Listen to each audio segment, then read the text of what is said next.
Jadi saya katakan, taruhlah kita sepakat bumi itu bulat. Kalau bumi nggak bulat, selesai urusan, paham? Kalau bumi nggak bulat, flat, selesai urusan. Allah di atas, apa masalahnya, paham? Jadi kan atas keyakinan bumi itu apa? Bulat. Sementara bumi bulat sekarang kita ragukan. Ada spidol nggak? Ada ya? Saya kasih sederhana. Jadi Allah dahulu sendirian, belum ada alam. Dalam hadis, karena Allah walam yakun syai'un ghairuhu. Dulu Allah sendirian tidak ada selain Allah. Dia Tuhan. Kemudian dia menciptakan alam semesta. Dia menciptakan alam semesta. Ada 3 kemungkinan. Ini Imam Ahmad sebutkan dalam kitabnya Ar-Rad al-Jahmiyah. Allah menciptakan alam semesta ada 3 kemungkinan. Pertama, Allah ciptakan di luar zatnya. Kemudian Allah masukkan zat makhluk tersebut dalam zatnya. Ini tidak boleh. Kufur. Berarti Allah menciptakan makhluk dalam diri Allah banyak kekurangan ya, kotoran dan macam-macamnya. Ini yang pertama. Yang kedua, Allah ciptakan makhluk tersebut dalam zatnya. Ini lebih parah lagi. Yang pertama Allah ciptakan di luar, masukkan dalam zatnya, jelas salah. Yang kedua Allah ciptakan makhluk dalam zatnya, itu juga apa? Salah. Tinggal kemungkinan yang ketiga, Allah menciptakan makhluk di luar zat Allah Subhanahu wa taala. Jadi alam semesta ini bukan alam semesta, wujud ini ada 2, alam dan Allah. Alam dan apa? Allah. Di luar alam ada Allah Subhanahu wa taala. Di luar alam ada Allah tanpa ada tempat. Jadi bukan berarti di atas itu berarti Allah membutuhkan tempat, tidak. Tetapi maksudnya Allah di luar alam. Allah di luar alam. Sederhana. Dalam hadis, dalam riwayat, kata kalau tidak salah perkataan Ibnu Abbas, "Mas samawati wal ardu biyadillahi illa ka habbati khardalin fi yadi ahadikum." Atau kama qala. Dia mengatakan, tidaklah langit dan bumi ini di tangan Allah, kan digenggam oleh Allah nanti hari kiamat. Ya. Kecuali seperti biji di tangan salah seorang dari kalian. Saya katakan, saya tidak berbicara tentang Allah, saya berbicara tentang saya.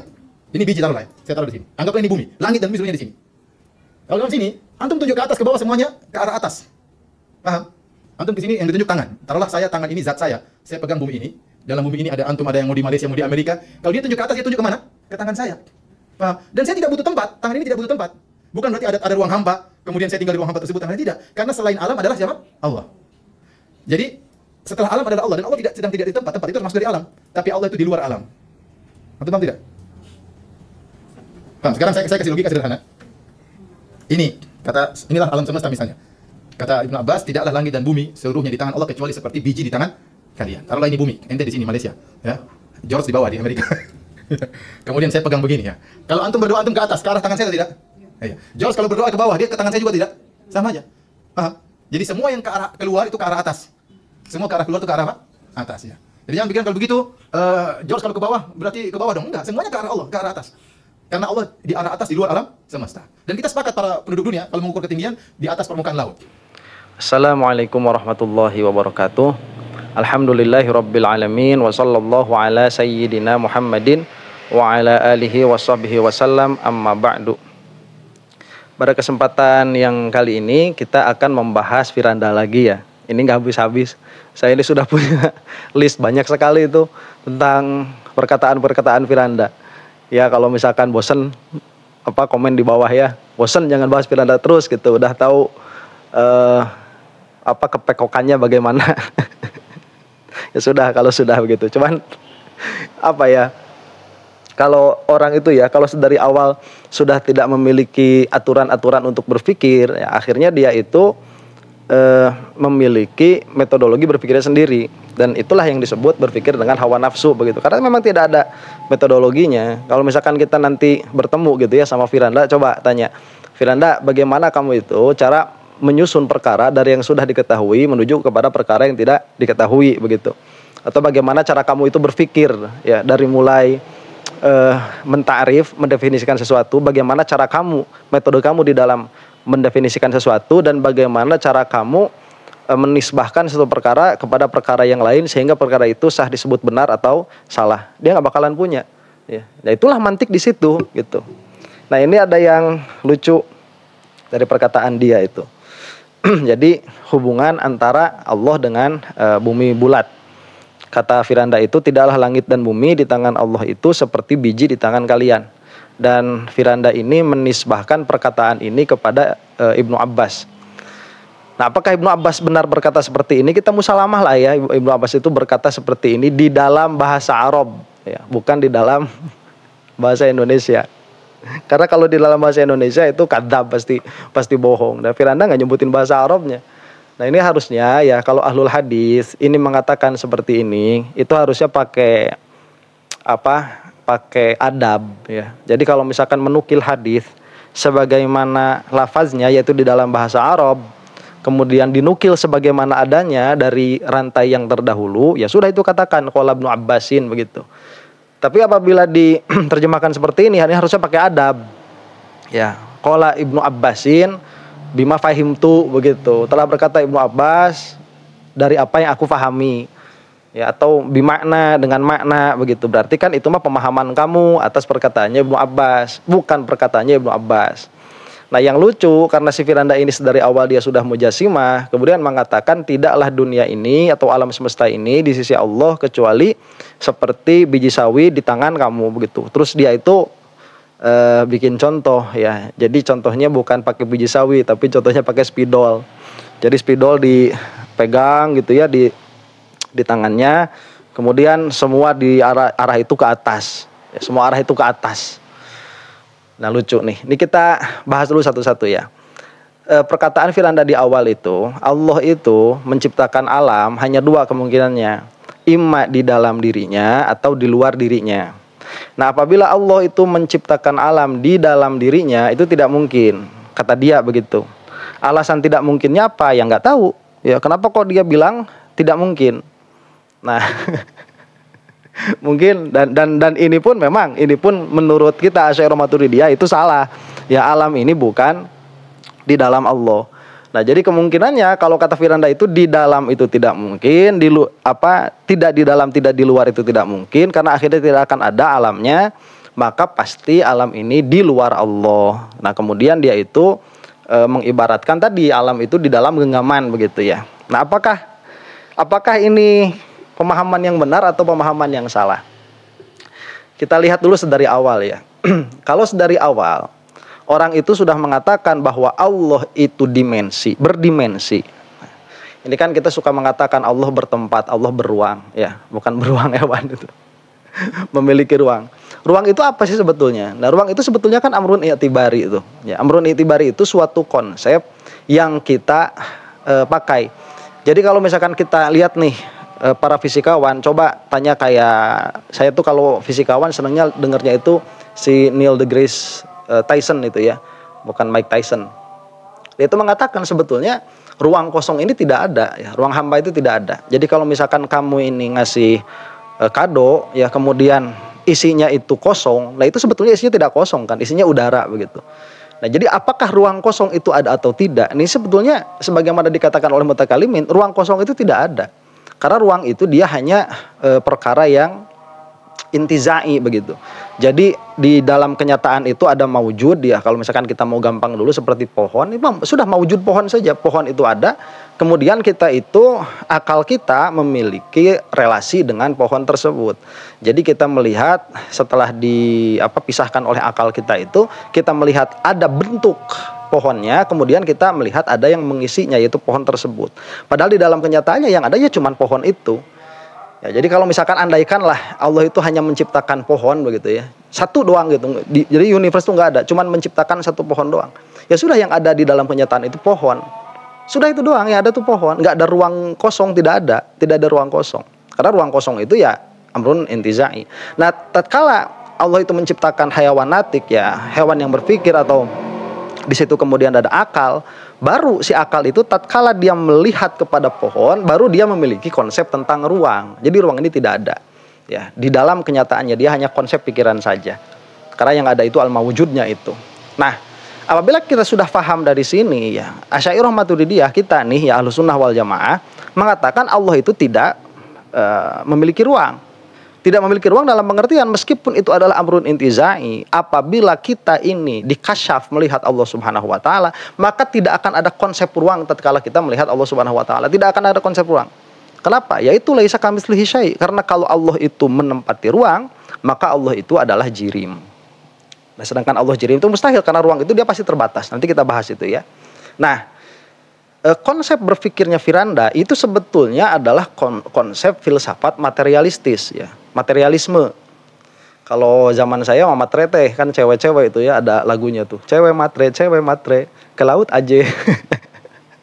Nah, ternyata Firanda itu cowok matre ya. Karena dia itu mengasosiasikan semua perkara itu tatkala dia ada, dia harus materi. Nah, akhirnya pola pikirnya itu yang namanya alam itu tidak mungkin tidak di dalam Tuhan, tidak mungkin tidak di luar Tuhan. Karena kalau tidak di dalam Tuhan, tidak di luar Tuhan, akhirnya alam ini tidak ada. Nah, kita lihat dulu siapa yang punya keyakinan bahwa alam itu di dalam Tuhan. Nah, yang punya keyakinan alam itu di dalam Tuhan, itu diantaranya batiniah. Ya, nanti kita yang ada konsep yang namanya ittihad. Ya, kalau hulul itu beda lagi. Nah, kalau ittihad itu diantaranya itu. Jadi kita ini adalah susunan-susunan yang menyusun menjadi Tuhan. Nah, apakah kita sadar atau tidak? Lah, itulah perbedaannya. Ya, orang yang sudah mencapai yang sudah mencapai ketercerahan begitu, dia sudah wusul bahasanya, maka dia sadar bahwa dia itu bagian dari Tuhan. Nah, makanya kesannya gila-gila tuh orang-orangnya itu ya. Nanti bilang Allah di mana-mana dan lain sebagainya. Nah, yang memiliki konsep Tuhan itu di luar alam, lah diantaranya si Firanda ini, ya. Tuhan itu di luar alam. Nah, nanti sebagaimana konsepnya Yahudi sebetulnya. Jadi begini, coba kita lihat ke konsepnya Yahudi dulu ya.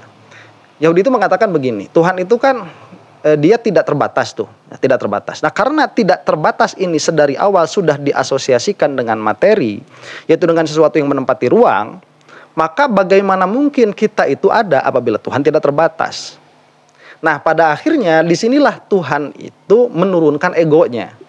Jadi Tuhan menurunkan egonya, akhirnya dia itu membatasi dirinya, sehingga kita sebagai perkara yang selain Tuhan bisa mengada. Jadi kalau Tuhan tetap pada ketidakterbatasannya, maka kita ini tidak akan ada. Bagaimana kita ini supaya ada? Maka kita butuh ruang untuk mengada. Nah, butuh ruang untuk mengada ini, sedangkan Tuhan tidak terbatas, berarti tidak ada ruang yang tidak diliputi oleh Tuhan. Akhirnya Tuhan harus membatasi dirinya, gitu. Nah, dalam konsep Yahudi membatasi dirinya itu, yaitu Tuhan dalam konsep mereka itu jadi sebesar kita, sebesar orang begitu.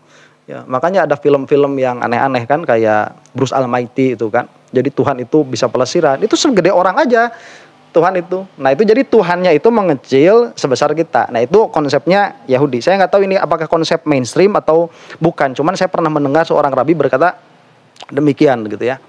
Nah, ini. Nah, kalau Firanda itu tidak seperti itu, tapi konsepnya sama, core-nya sama, yaitu Tuhan itu materi. Nah, pada akhirnya apabila kita itu di dalam Tuhan itu tidak mungkin, akhirnya kita itu di luar Tuhan. Nah, bukan kita di luar Tuhan, Tuhan itu di luar kita, di luar alam begitu. Nah, apabila ini yang dipahami, coba lihat, akhirnya ya kita musalamah saja dulu dalam pikirannya Firanda itu. Kalau Tuhan itu di luar alam, berarti di dalam alam ini tidak ada Tuhan. Itu kan konsekuensinya itu. Kalau misalkan di dalam alam ini ada Tuhan, berarti ya yang tadi, berarti kita itu di dalam Tuhan. Nah, kalau kita ini di luar Tuhan, kalau Firanda tadi kan bikin analogi kayak biji sawit tuh, dia pakai spidol kan, digenggam, kemudian kita di dalamnya, kemanapun kita menghadap itu pasti ke atas. Itu berarti Tuhan ada rongga.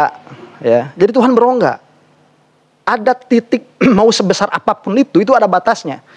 Ya, jadi keluarnya tidak ada batas. Tapi di dalam alam Tuhan ini tidak ada. Berarti itu Tuhan sudah berongga. Nah, Al-Quran itu mengatakan Allahus Somad. Ya, di antara makna as-somad itu dia yang tidak berongga. Nah, ini ya as-somad ini dia yang tidak berongga, apabila dia itu difahami oleh konsepnya batiniah tadi, yang mana kita itu di dalam Tuhan, itu lebih tepat. Cuman itu tetap salah begitu, karena kontradiktif juga, nanti bakalnya adanya ittihad. Adanya ittihad berarti kita Tuhan begitu. Jadi Tuhan itu akhirnya banyak, karena secara esensi kita itu bukan selain kita. Jadi pohon bukan manusia, manusia bukan sapi, sapi bukan kambing. Ini masuknya ke dalam kategorisasi, tapi itu adalah Tuhan, jadi Tuhan selain Tuhan itu nanti akan bertentangan dengan law of identity begitu. Dia kalau bahasa kalamnya itu qalbul haqaiq, ya, akan terbalik hakikat-hakikat. Nah, sehingga ya sebetulnya Firanda ini sendiri sudah tidak iman kepada Allahus Somad secara letterlek begitu. Jadi kalau kita memahami as-somad itu secara letterlek yang tidak berongga, maka Firanda itu sudah menyalahi ayat itu, karena dia sudah punya pemahaman bahwa Tuhan ini berongga. Nah, coba lihat kehancuran pikirannya Firanda ini. Kemarin mengatakan Allah itu bersemayam di atas arsy, jadi dia gambar di atas. Sekarang dia bikin digenggam. Nah, kalau digenggam gini gimana? Mau turun sepertiga malam terakhir. Oh, itu kan nggak pakai kaif, ya kan, yang kamu nafikan itu kaifnya, tapi nuzulnya kan kamu tetapkan. Ya. Kaifnya itu dinafikan, ya, tapi nuzulnya dia tetap turun loh, tapi digenggam. Ya. Oh nggak tahu, ya makanya jangan menetapkan makna turun, tapi tetapkan saja nuzul sebagaimana dimaksud oleh Allah Subhanahu Wa Taala yang kita tidak tahu itu hakikatnya apa, karena hakikat logohnya kita nafikan begitu. Nah, ala kulli halin ya. Jadi kalau kita nih Asy'ariyah Maturidi Ahlussunnah wal Jamaah sedari awal Allah itu bukan materi. Karena ruang ini tidak ada begitu. Jadi sudah ruang teh memang dia itu amrun i'tibari, dia itu memang perkara hanya konsep pikiran kita saja ya, yang mana tidak akan bisa dikatakan sesuatu itu memiliki ruang apabila dia itu tidak terbatas. Kalau tidak terbatas bagaimana dia itu bisa dikatakan memiliki ruang? Apabila dia tidak terbatas, karena kalau misalkan dia memiliki ruang, pasti dia terbatas begitu. Kalau tidak terbatas tidak ada ruangnya. Jadi Allah itu sedari awal sudah bukan materi begitu. Kemudian Allah menciptakan kita yang materi. Kalau yang materi kita katakanlah bahasa mudahnya ini dimensinya sudah berbeda. Allah itu dimensi yang bukan materi, kita ini dimensi yang materi. Maka apabila dimensinya sudah berbeda, katakanlah begitu, ya. Sudah tidak membutuhkan pertanyaan apakah Allah ini di luar atau di dalam alam. Ini sudah beda dimensinya. Begitu. Dimensi berpikirnya sudah berbeda. Kita ini membutuhkan ruang, kita ini harus terbatas. Ya, karena kita ini ya diciptakan muqaddar, ada kadarnya, ada adatnya, ada nihayahnya, ada akhirnya. Ya, bagaimana kepala kita nggak ada akhirnya itu kan? Sedangkan kita materi itu nggak bisa. Kita ini muqaddar, ada kadarnya. Sedangkan Allah itu sudah berbeda dengan kita. Makanya pertanyaannya tidak akan ada. Dan secara mantik ya, taksim nanti namanya itu, si Firanda itu. Kalau di dalam mantik itu namanya apa? Qadiyah syartiyah yang munfasilah. Itu qadiyah syartiyah munfasilah. Jadi alam itu imma dia itu di dalam alam, au imma dia di luar alam. Nah ini secara taksim sudah salah. Makanya orang nggak belajar logika seperti ini. Secara taksim sudah salah. Karena yang namanya taksim itu bukan A dan B. Jadi di dalam mantik itu ada yang namanya mani'ul jam'i wal khulwi, ada yang namanya mani'ul jam'i saja, tidak mani'ul khulwi, ada yang namanya mani'ul khulwi saja, tidak mani'ul jam'i. Itu ada 3 tuh, ya. Nah, kalau kita ini mau mentaksim, ya falsifikasi begitu bahasanya. Kalau kita mau membagi, yang satu pasti benar, yang satu pasti salah, itu bukan A dan B, bukan di dalam dan di luar. Jadi di dalam dan di luar itu sudah A dan B. Di dalam itu A, di luar itu B. Kalau kita mau mentaksim itu A dan bukan A. Jadi di dalam dan bukan di dalam. Nah, ini pasti harus memilih salah satunya. Di dalam dan bukan di dalam. A dan bukan A. A dan tidak A. Di dalam dan tidak di dalam. Bukan di dalam dan di luar, bukan. Apakah Allah itu di dalam alam atau di luar alam? Bukan. Apakah Allah itu di dalam alam atau tidak di dalam alam? Jawabannya tidak di dalam alam. Kemudian pertanyaannya, apakah Allah itu B atau bukan B? Apakah Allah itu di luar alam atau tidak di luar alam? Jawabannya tidak di luar alam. Jadi jawabannya itu tidak di dalam alam, tidak di luar alam. Lah, kalau gitu di mana? Ya, sedari awal kamu sudah punya konsep Allah itu materi. Begitu. Itu kan Allah itu bukan A, Allah itu bukan B. Lah terus apa? Kan masih banyak jawabannya C, D, E, F, G begitu. Cuman kita tidak tahu C, D, E, F, G-nya karena kita ini terbatas sebagai materi. Begitu. Nah, kalau misalkan warna nih, apakah ini sesuatu ini warnanya merah atau bukan? Ya bukan merah. Kemudian hitam atau bukan? Ya bukan hitam. Ya kita tahunya cuma merah dan hitam. Ya terus apa? Itu harus salah satunya. Lah itu kan mani'ul jam'i saja, tidak mani'ul khulwi begitu. Kalau mau mani'ul jam'i wal khulwi ya Allah tidak di dalam, Allah tidak di luar. Karena sedari awal Allah itu bukan materi, begitu. Ya terus bagaimana? Ya kalau kamu mau memaksakan Allah itu harus materi untuk mengada, ya silahkan jadi mujassimah itu, jadi cowok matre. Ya aduh, ternyata Firanda ini cowok matre begitu. Ya itulah ya. Jadi yang dijelaskan oleh Firanda itu raksasa yang dia sembah, bukan Allah Subhanahu wa taala. Demikian, mudah-mudahan kita semua diampuni oleh Allah Subhanahu wa taala. Wallahu taala alam bisawab. Assalamualaikum warahmatullahi taala wabarakatuh.